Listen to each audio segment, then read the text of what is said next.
And we're back with Myah Bailey, artist Myah Bailey, here on Localite. And we were talking in the last segment about how you sort of wanted to change your lifestyle a bit, kind of slow things down. So your husband was actually, I believe, out here working with the USGS.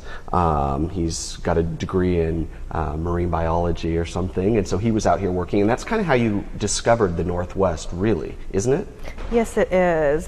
When we were in college, he came out, he was just going to come out for a year, and I came out for the summer. He's like, you got to see this place, it's gorgeous. And we had no idea. We had never been out here. We didn't know anything about the Northwest. So I came out for summer. I used to work at Antiques and Oddities, and when it was in Hood River. Yeah. And I loved it. And then I was like, I got to go back to school. So when we were in New Jersey, we were like, we could move anywhere. We could go anywhere we want. That was probably exciting. It was a great feeling. Yeah. It was a great feeling. It kind of goes back. I had this dream. I was, kind of fussy about work, and I was dreaming about living somewhere really awesome, and there was like water, and it was beautiful, and I was like, we've got to move. And that's kind of how that came about. Okay. So then you did make the move out to Hood River, where you opened your gallery, Benjamin, and you took a little bit of adjusting to the slower life out here. Tell me about some of those adjustments. Yeah, it was hard to adjust to. It's very quiet, and at first I was just amazed by the quietness of it. I was like, I can hear everything, and I was like, that's so interesting. And then I got used to that. It's a much slower pace, so I had to stop being so aggressive with everything, and like even things like on the East Coast, everything starts a lot earlier. Everyone gets up earlier. I was trying to go to breakfast, and I love breakfast. And so I gotten up, and it was like 6:30. I was like, get up. I told my husband, get up. We got to go. If we don't get there by 7, we're never gonna, And I got there, and it was not even open. And I mean, that's the whole difference of this, I just had to slow down because people just not moving, right. The same pace that I want to go at. Yeah. Well, and your friends even said, like, what are you doing moving out, like, the West Coast, that's like the middle of nowhere, right? Yeah. I mean, they were sort of like questioning, what are you doing?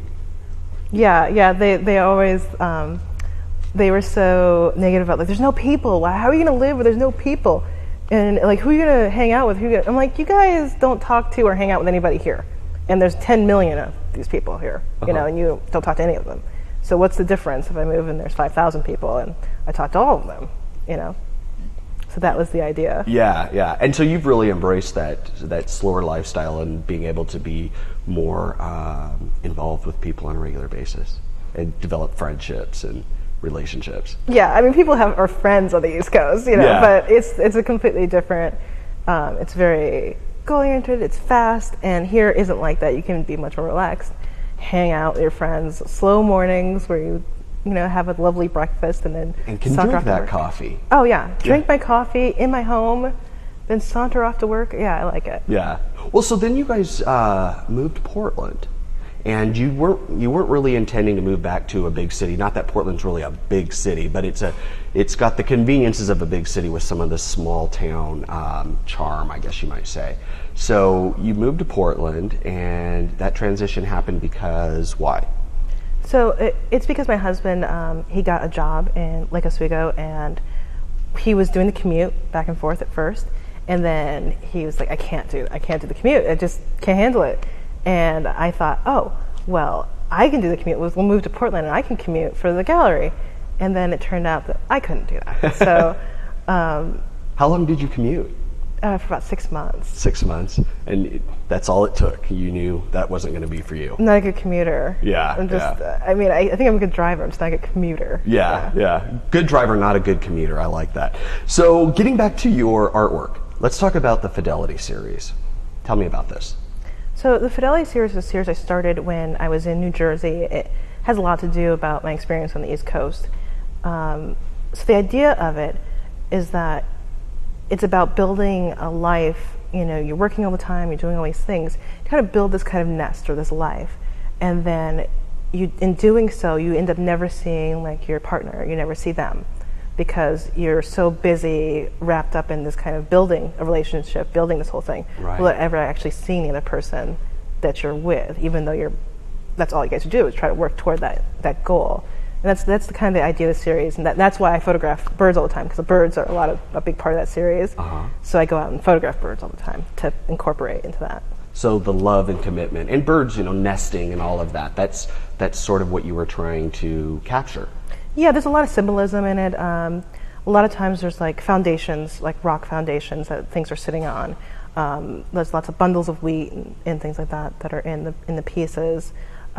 Branches, things to make a nest. One piece has a nest that's vertical, and it's separating the two birds. And the idea is that they're building this home, but they never actually see each other in building it. Oh, really? Okay. I didn't understand, or I didn't realize that's what, because I have seen that piece, and I didn't realize that's what that was about. So, okay. I have not seen this yet, but I know the staff has, and the producer was telling me about it. But the Post-it notes, and that's been that's actually kind of been sort of a mixed blessing, because you've had people that have outright despised it. Why? What's wrong with it? What is it? It's these pieces, they're large portraits made out of Post-it notes. Okay. And they have to be viewed from far away to kind of get the idea of it. And it was something I did when my gallery's in Hood River, and I would do these huge portraits. And some people just hated it. They just could not handle. They'd walk by and be like, "Why are you doing this? What is that? Why would you put Post-it notes all over something?" And some people loved it. So it was kind of like some people would love it, some people would hate it. But I mean, it was a great. For us, it was great. We had somebody from 3M who makes Post-it notes. Oh yeah. They came by and they're like, "Are those Post-it notes? Post-it notes?" And I was like, "Yes." And I sent them images of it so they could use it if they want to. And cool. It was great, but at the same time, people just have this reaction to it where they just can't handle. Was that your first time putting out a piece of art or a series of art that actually had more of a real sort of, it conflicted with people? Or had you ever had to deal with that before? I think it was, it was the first. I didn't expect it to. And it was more the idea of just having fun, like kind of creating this imagery, and I never worked with anything like that. I've never done collage or any kind of media like that. And I thought, oh, this is so much fun. I'll just do this. And I thought, oh, people are going to love it. It'll be great, and it totally, I remember the first person that came in from it, and I did it in February because I was like, there's not going to be much, backlash, and I'll get more people. It'll be great. Right. First person that comes in is like, why did you do that? I hate that. I hate the whole thing. It doesn't make any sense. And I was like, did you go across the street? And they're like, no. And then they left.